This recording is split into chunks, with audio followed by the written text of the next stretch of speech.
పోలీసులు అంటే ప్రజలకు రక్షణ కల్పించాల్సినటువంటి బాధ్యత వారిపైనే ఉంటుంది. మరి వాళ్ళకి ఇచ్చే జీతాలు కూడా ప్రజల డబ్బులే. ఇక్కడ ఏ రాజకీయ నాయకుడు కానీ ఏ ముఖ్యమంత్రి కానీ వాళ్ళ జోబుల నుంచి డబ్బులు వాళ్ళకి ఇవ్వడు కూడా ఇవ్వడు, ప్రజలే ఇస్తారు. మరి అలాంటి ప్రజలకు రక్షణ కల్పించాల్సినటువంటి పోలీసులు మరి వాళ్ళకి రక్షణ కల్పిస్తున్నారంటే అనేక అనుమానాలు కలుగుతూ ఉన్నాయి. అలా అని చెప్పి పోలీసు వ్యవస్థలో మొత్తం కూడా డ్యూటీ సరిగా చేయట్లేదని చెప్పడానికి లేదు. డ్యూటీ కోసం ప్రాణాలు ఇచ్చేటువంటి పోలీసు అధికారులు కూడా ఉన్నారు. కానీ ఈ మధ్య కాలంలో ఏమైపోయిందంటే వాళ్ళు కూడా డ్యూటీలు మానేసి రాజకీయాలు చేయడం మనం చూస్తూ ఉన్నాం. ప్రభుత్వ పెద్దలు చెప్పినట్టు వీళ్ళు డ్యూటీలు చేయడం, సో వాళ్ళకు డ్యూటీలు మనం చేస్తాం కాబట్టి మనం ఏం చేస్తే నడుస్తుంది అనుకుని వీళ్ళు కూడా తప్పులు చేసేటువంటి పరిస్థితికి వచ్చింది. సో ఇట్లా పోలీస్ వ్యవస్థ మీద ఈ ఫ్రెండ్లీ పోలీసింగ్ అనేటువంటి పేరు ఏదైతే ఉందో క్రమక్రమంగా మరి ఆ పోలీసులు కానీ ఆ ప్రజలకు దూరం అవుతూ వస్తున్నటువంటి పరిస్థితి. పోలీస్ స్టేషన్కి వెళ్ళి కేసు పెట్టాలంటే భయపడతా ఉన్నారు. ఎందుకంటే కొంతమంది ఏం చేస్తా ఉన్నారు, ఎవరైతే కేసులు పెడతా ఉన్నారో వాళ్ళ మీద రివర్స్ కేసులు పెడతా ఉన్నారు, వాళ్ళని ఇబ్బంది పెడతా ఉన్నారు. కాబట్టి చాలా మంది మరి పోలీస్ స్టేషన్లకు వెళ్లకుండానే ఆగిపోతున్నటువంటి పరిస్థితి, అంటే న్యాయం అనేటువంటిది వాళ్ళకు దూరం అవుతున్నటువంటి పరిస్థితులు మనం చూస్తా ఉన్నాం. సో ఇప్పుడు తెనాలిలో జరిగినటువంటి ఒక ఘటన, ఈ ఘటనకు సంబంధించి తప్పెవరిది, అసలు వాళ్ళు ఏం చేశారు ఏంటి అనే విషయం, ఏం చేసిన దానికి సంబంధించి చూస్తే రెండు రకాల చర్చలు ఇక్కడ జరుగుతూ ఉన్నాయి. కొన్ని పత్రికల్లోనేమో, కొన్ని ఛానల్స్లోనేమో, కొంతమంది ఏమో ఇక్కడ వీళ్ళు రౌడీ షీటర్లు గంజాయి తీసుకున్నారు కాబట్టి విక్రమార్కుడి స్టైల్లో వీళ్ళకి నడి రోడ్డు మీద తెనాలిలో, అంటే తెనాలి, ఐతానగరు ఇట్లా ఆ ప్రాంతాల్లో వీధులు తిప్పుతూ అక్కడ చుట్టూ ప్రజలను నిలబెడుతూ అక్కడ యువతను నిలబెట్టి మరి పోలీసు అధికారులు వాళ్ళను థర్డ్ డిగ్రీ అంటారు కదా, ఆ రకంగా అతి దారుణంగా కొడుతున్నటువంటి పరిస్థితి. ఆ వీడియోలు పెద్ద ఎత్తున వైరల్ అవుతున్నాయి. వాటికి సంబంధించిన వీడియోలు మన స్క్రీన్ పైన మీరు కూడా చూడొచ్చు. మరి ఇట్లా కొట్టే హక్కు పోలీసులకు ఉందా? వాళ్ళు ఏం తప్పు చేసినప్పటికీ కూడా మరి వాళ్ళను చట్టం ముందు నిలబెట్టాలి. మరి ఆ రకంగా చేయకుండా ఇట్లా నడి రోడ్డు పైన ఇట్లా కొడుతూ ఉంటే దాన్ని ఆ కొట్టినటువంటి పోలీసు అధికారులను హీరోలాగా ఎలివేషన్ ఇస్తూ ఉంటే నిజంగా తప్పు చేస్తే ఖచ్చితంగా శిక్ష పడాల్సిన అందులో ఏమాత్రం డౌట్ లేదు. అంటే ఒక తండ్రి లాగానో ఒక అన్నలాగానో ఒక బాధ్యత కలిగిన వ్యక్తిగా కొట్టినటువంటి సందర్భాలు ఉంటాయి, మారాలని చెప్పి దెబ్బలు పెడితే ఇంకోసారి తప్పు చేయరని చెప్పి.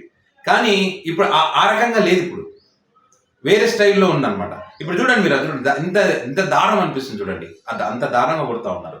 ఇప్పుడు ఏంటి ఇంకో చర్చ ఏంటి, ఇప్పుడు ఎవరైతే ముగ్గురు ఉన్నారో ఇప్పుడు వ్యక్తులు, చేబ్రోలు జాను, షేక్ బాబులాలు, దోమల రాకేష్, నవీన్ అనే అతను తప్పించుకున్నట్టు దొరకలేదని చెప్తా ఉన్నారు. వీళ్ళు గంజాయి తీసుకుంటారంటే వీళ్ళు రౌడీ షీటర్లు అంట.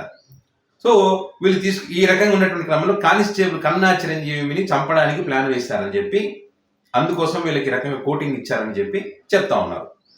ఇంకో రకంగా ఏం చెప్తా ఉన్నారు, ఈ కన్నా చిరంజీవి అనేటువంటి వ్యక్తి కానిస్టేబుల్ ఎవరైతే ఉన్నారో కానిస్టేబుల్ వాళ్ళని డబ్బులు డిమాండ్ చేశారు. డబ్బులు డిమాండ్ చేస్తే వాళ్ళు ఇవ్వలేదు కాబట్టి మరి వాళ్ళ మీద కేసులు పెట్టి ఆ వ్యక్తి వీళ్ళకి కేసు పెట్టిన కారణంగానే ఈ రకంగా కొడుతున్నారు అనేటువంటి ఇంకొక చర్చ కూడా ఉంది. ఇట్లా రకరకాల చర్చలు జరుగుతూ ఉన్నాయి. ఏ చర్చ జరిగినా ఏం జరిగినా కూడా ఈ రకంగా కొట్టొచ్చా అన్నది ఇక్కడ ప్రశ్న. కొట్టకూడదు. వాడు ఎంత పెద్ద తప్పు చేసినా కూడా కొట్టే రైట్స్ పోలీస్ అధికారులకు లేవు. అంటే వీళ్ళ ఉద్దేశం ఏంటో మనకైతే అర్థం కాలేదు. బహుశా వాళ్ళు ఈ రకంగా కొడితే వేరే వాళ్ళు తప్పు చేయరని ఆ రకంగా అనుకుంటున్నారా, లేకపోతే ఇంకో ఏదైనా అనుకుంటున్నారా, మనకైతే తెలియలేదు. అయితే ఇక్కడ నిజంగా గంజాయి తీసుకొని ఉంటే వాళ్ళకు కౌన్సిలింగ్ చేయాల్సినటువంటి బాధ్యత వీళ్ళకు ఉంటుంది. సపరేట్ డిపార్ట్మెంట్ కూడా ఉంటుంది. కౌన్సిలింగ్ ఇచ్చి ఇంకోసారి తప్పు చేయొద్దు అని చెప్పి వీళ్ళు చెప్పాలి. కానీ ఆ రకంగా చేస్తా ఉన్నారా? వీళ్ళు చెప్పిన ప్రకారం చేస్తే గంజాయి తీసుకున్నారనుకుంటే కనుక మనకంటే ఒక చట్టం ఉంది, ఆ చట్టం ప్రకారం ఏదైనా చేయాలి.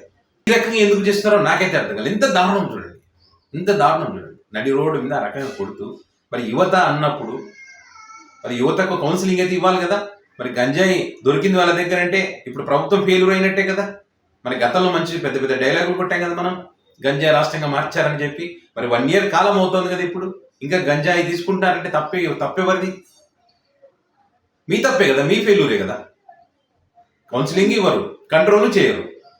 పైకి ఇక్కడ దళితులు, మైనారిటీలు వాళ్ళ మీద దాడులు, వాళ్ళని కొడతా ఉన్నారని చెప్పి ఎవరైనా ప్రశ్నిస్తే ఇక్కడ మీకు దళితులు, మైనారిటీలను గుర్తుకొచ్చాయని అంటున్నారు. మరి మీరు అధికారంలో ఉన్నప్పుడు, వేరే వాళ్ళ అధికారంలో ఉన్నప్పుడు మనం దీని గురించి మాట్లాడేది మన హక్కుల సంఘాలు అన్నాం, ప్రజా సంఘాలు అన్నాం, ప్రజల మీద దాడి అన్నాం, ప్రజల ప్రాణాలు తీస్తున్న రాక్షస ప్రభుత్వం అన్నాం, ఇన్ని రకాలుగా మాట్లాడాం కదా మనం. ఇప్పుడు ఇది జరుగుతూ ఉంటే ఎవ్వరూ మాట్లాడాలి. ఏ ప్రజా సంఘం కానీ మానవ హక్కుల కమిషన్కి కంప్లైంట్ చేయడం కానీ, ఇది తప్పు అని కానీ, దళిత సంఘాలు కానీ మైనారిటీ సంఘాలు కానీ ఎవ్వరు కూడా మాట్లాడరు. పైగా వీళ్ళ పత్రికలు, వీళ్ళ ఛానల్స్ పెద్ద ఎత్తున రౌడీలకి కోటింగ్, గంజాయి మూకలకు ఇంకా రాడ్ దింపిన పోలీస్ అధికారులు విక్రమార్కుల స్టైల్లో ఇట్లా ఎలివేషన్స్ ఇస్తా ఉన్నారు. తప్పు చేసే శిక్షించొద్దని ఎవరు చెప్పరు, కానీ పద్ధతి ఇది కాదని మాత్రమే మనం అడుగుతాం. ఎంత దారుణం చూడండి, ఒకరి తర్వాత ఒకరు. ఇప్పుడు 3 టౌన్ సిఐ, 2 టౌన్ సిఐ తెనాలకు సంబంధించి ఒకరి తర్వాత ఒకరు కొడతా ఉన్నారు. అది కొడతా ఉంటే ఇప్పుడు Ramesh Babu 3 town CI, T Raman Nayak 2 town CI, వీళ్ళు కొడతా ఉంటే ఆ కాలు పైకి లేపుతున్నారని చెప్పి బూటు కాళ్ళతో మోకాలపై తొక్కుతూ ఆ రకంగా ఎంత దారుణం చూడండి, ఎంత దారుణంగా కొడతా ఉన్నారు. ఇంత జరుగుతున్నప్పటికీ కూడా మరి తప్పు చేసినప్పుడు శిక్షించేటువంటి పద్ధతి ఇది కాదు, మనకంటే ఒక చట్టం ఉంది, ఆ చట్ట ప్రకారం నడుచుకోవాలని చెప్పి ఎవరు కూడా చెప్పరండి. టోటల్గా కనిపిస్తుంది తప్పెవరిది, ఏం జరిగిందనేది ఇక్కడ ఎవరికి ఏమీ అర్థం కావట్లేదు. వీడియోలు మాత్రం పెద్ద ఎత్తున వైరల్ అవుతున్నాయి. అది చూసిన ప్రతి ఒక్కరు తమ తమ అభిప్రాయాలను చెప్తా ఉన్నారు, తప్పు కదా ఈ రకంగా కొట్టడం అని. మరి పోలీసు అధికారులు వాళ్ళ ఇద్దరిని పోలీసు అధికారులు సస్పెండ్ చేశారని చెప్తా ఉన్నారు. దానికి సంబంధించిన అఫీషియల్ అనౌన్స్మెంట్ కూడా ఏం లేదు. మరి వీళ్ళు చేసిన తప్పు ఏంటి అనేది అఫీషియల్ గా దానికి సంబంధించి కూడా ఎక్కడ కూడా చెప్పలేదు, గంజాయి అని మాత్రం చెప్పారు. సో మీకు దీనికి సంబంధించి ఏమైనా సమాచారం ఉంటే కనుక కింద కామెంట్ బాక్స్ లో కామెంట్ చేయండి.